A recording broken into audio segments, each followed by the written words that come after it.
Good day mga kapitnis. So yun, bago ang lahat, like, share, and follow. So yun, balik tayo dito sa workout natin. So yung workout natin ngayon, shoulder workout gamit yung Smith machine, dumbbells, at yung panghuli, dick machine. Yung unang exercise na gagawin natin dito sa Smith machine. So yung tawag sa exercise na to, seated Smith machine overhead press. So yung bigat niyan 100 lbs, 50 lbs side to side. So ang repetition nito 4 to 5 reps. So yun, yung muscle target pala nito yung front deltoid natin, yung sa harap. So ayun, tatlong exercise lang naman yung gagawin natin. So doon tayo babawi sa mga sets na tatapusin natin. So yung bawat exercise tinatapos ko ng 6 to 7 sets kasi tatlong exercise lang naman yung ginagawa natin para sa shoulder, di ba? So sa akin lang to, pero sa inyo kung mahaba naman yung time nyo sa pagji-gym, so damihan nyo yung mga exercise na gagawin nyo.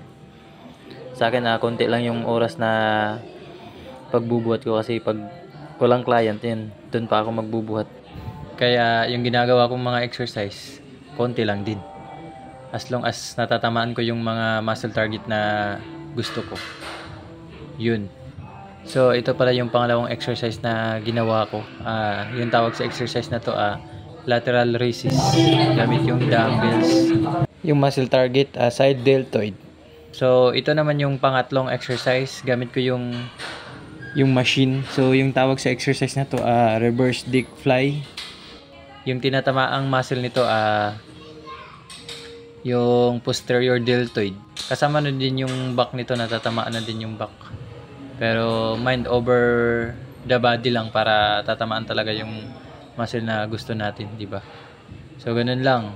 Always na isipin niyo yung muscle target niyo habang workout or nagbubuhat para tatamaan talaga yung muscle na gusto niyo. So ganyan lang, reverse dick fly, muscle target posterior deltoid, pero kasama na din yung back niyan. So yung repetition nito lang 12 times, magaan lang naman po yan, kaya yun. So dun nga tayo bumabawi sa sets na tinatapos.